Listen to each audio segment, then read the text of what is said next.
Good morning. You may proceed. Thank you, Your Honor. May it please the Court, Bruce Jacobs on behalf of the appellant in this matter. Your Honor, I'd like to reserve 2 minutes of my time. The affidavits in support of constructive service in this case are not legally sufficient. They're not in strict compliance with the statute that allows for constructive service. There's no allegation that the appellant concealed himself, so that process cannot be personally served. There's no allegation that there's no person in Florida upon whom service would bind the concealed defendant. The appellees could have used Florida Form 1.924, which was expressly created for the purpose of making sure that people didn't make these types of mistakes in these affidavits. They chose not to. They did it at their own peril.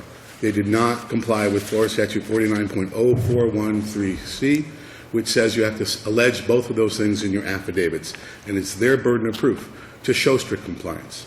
Now, I think the controlling case we're dealing with here, Your Honor, is the McGee versus McGee case, Florida Supreme Court, 1945. And in that case, the Florida Supreme Court said statutes that authorize constructive service of process must be strictly construed and exactly followed for the court to have jurisdiction to enter a final judgment.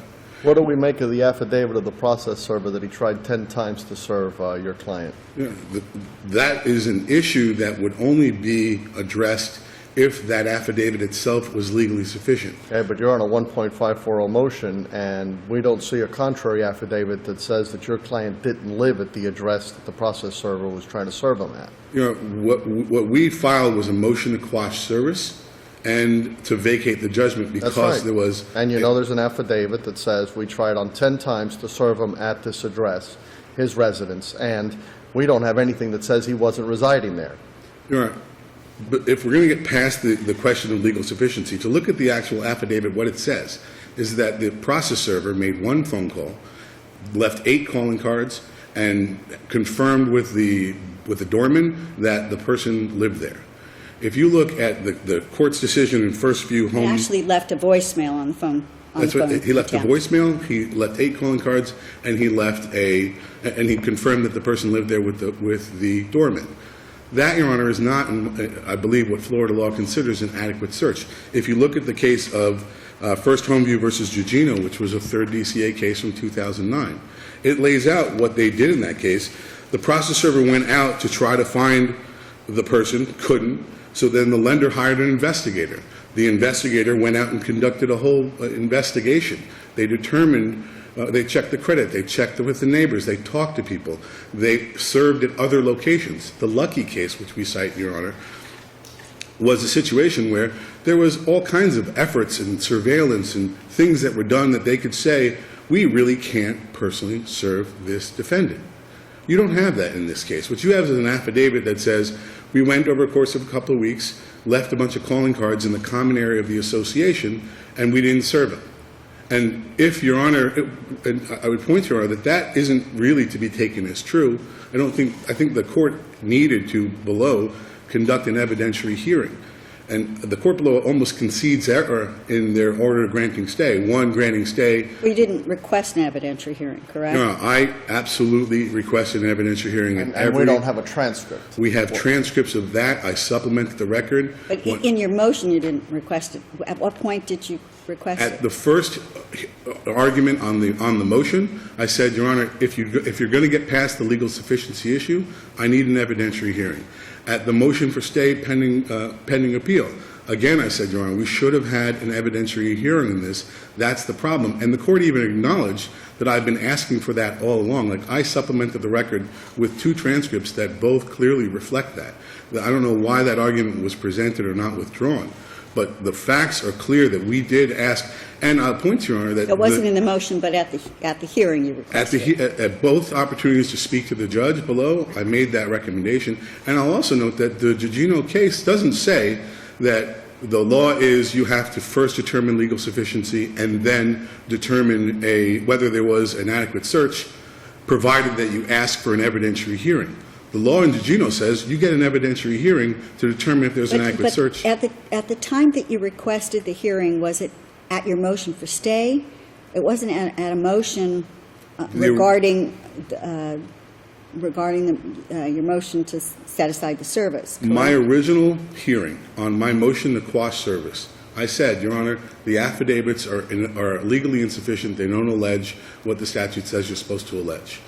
The judge said, I'm not interested in that. I think that it's fine. And I said, Your Honor, I at least get an evidentiary hearing because my client was running for elected office. That is the 800-pound gorilla that is missing from appellant's brief. The Torelli case. Well, there's no requirement that they go out and search him down if he's campaigning for something. But the issue is that you're saying that at the hearing, the motion to quash hearing, you requested an evidentiary hearing, and that was denied. That was denied. It wasn't first raised at the time that you had your motion for a stay. Absolutely, Your Honor. If you look at my reply brief, I cite it. I have the transcripts that I supplement the record. I didn't know that they would even suggest that that was a requirement, but I know that I asked for it, and I supplement the record to show it. And I think, Your Honors, the fact that I requested it is really more evidence, and ultimately what the court below did was enter an order on the stay saying, stay is entered, and we should have a hearing. Because I recognize that the issues of concealment and whether there was proper service of process aren't properly resolved in a summary proceeding by us just looking at the affidavits. We have the right to cross-examine that witness. We should have the right to question whether they actually did their job. We should have the right whether they saw the campaign signs that were outside my client's home or did a Google search to run Marcus Rivchin, Miami, and see if that came up with his And campaign. then do what? Try to figure out where he is campaigning to try to serve him where he's campaigning? I mean, that's Your Honor, not a you great look, argument. if you look There are at other the, ways you can find somebody instead of trying to figure out where they may be campaigning for the moment. certainly, Your Honor, and what I think the difference, what I saw in the Lucky case and what I saw here is they tried. In Lucky, if you look at what the courts laid out that they did, they checked in several locations. They waited for the person to see, is he coming? There is no indication here that when they went home that they went to my client's house that he said, no, I'm not coming down, or refused anything, that he was even home. Did your client get the voicemail? I don't know. It's not in the record. There's never been a hearing on that issue. Did he get the letters? As I said, we never had any evidentiary hearing on any of those things, and I don't. Did he have notice of this? Did he have actual notice? What I understand that was in the record was he got served with the writ of possession and hired me. Now, we never got to any of those issues. Well, and- because there was no affidavit filed claiming I had no notice. I mean, if you had submitted an affidavit with your motion to quash that said, I have never had notice, then I think there would have been contrary evidence and therefore requiring an evidentiary hearing. But if you don't submit an affidavit that disputes notice, then I'm not so sure that it sets up a factual issue that necessitates an evidentiary hearing. What we disputed, Your Honor, was that they didn't do a diligent search and that we did not conceal ourselves. And so what was not in dispute was whether or not he got actual notice. That was never raised by either party. That was not part of the. You're not contesting that. I've not raised that in my brief. I don't think that that's the question that the court should be focusing on. This is a constructive service statute. It says that you cannot use constructive service unless you cannot get personal service. And if you're going to use constructive service, you must strictly completely follow the statute. And if the statute says you have to allege that he was concealing himself. Well, the statute, I mean, the affidavit said that Rivchin is avoiding service, end quote. And doesn't that satisfy the statutory requirement? That I don't believe Rivchin is, what do you say that the affidavit should have said? Rivchin is concealing himself. I think that the statute says he's concealing himself, and I don't think the fact that you go. But saying Rivchin is avoiding service, you feel that's not kind of the equivalent of.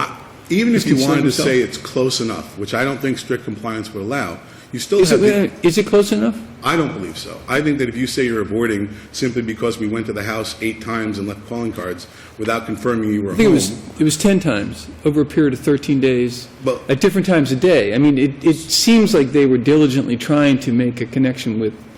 But the defendant. death knell for their affidavit is the statute specifically says you must allege that there is no other person in the state of Florida upon whom which service could be bound.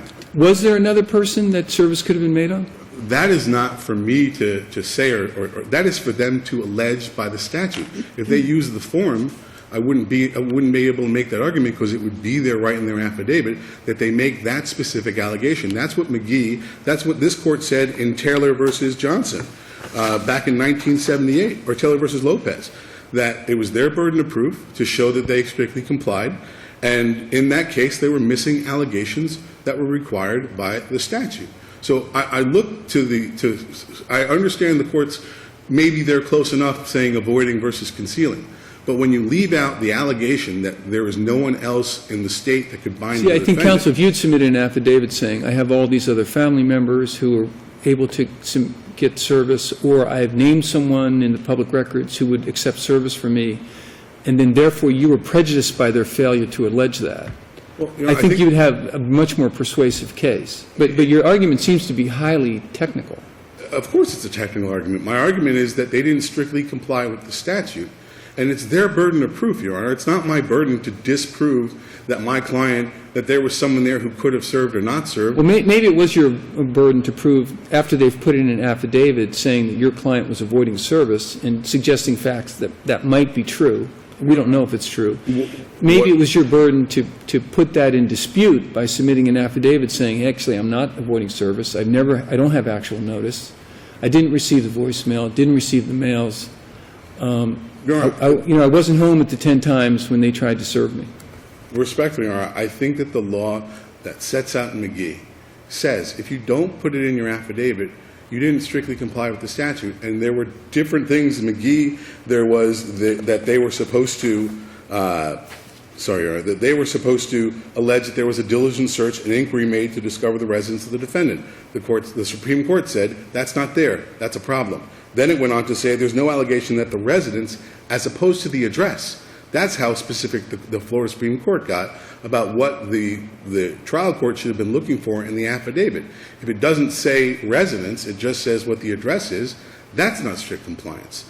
I've let you go well over your time. I will allow you some time in rebuttal. Thank you, Your Honor. Thank you.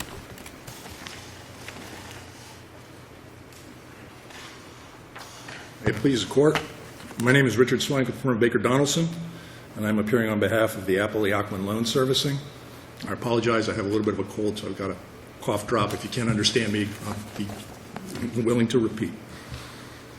I think what is most important to note here, especially looking at the case law that you have before you, is what this case is not.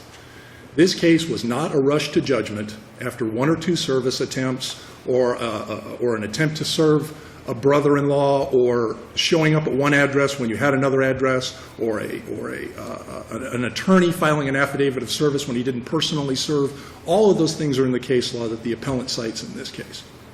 What we have in this particular case, as you have pointed out, is that there were 10 different service attempts over a period of about 2 weeks, all times of the day and night. He just didn't show up after work, just didn't show up in the morning, didn't show up at lunch. He showed up all times of day and night. And the server alleged that he actually spoke to the security guard to confirm that he lived at that address. Absolutely. And that's an interesting point, Your Honor, because one of the questions in a lot of these cases is, does the person live at the actual address? And there was never a dispute in this case that he lived at the actual address. I'm going to quote from the verified motion to quash service, paragraph 2.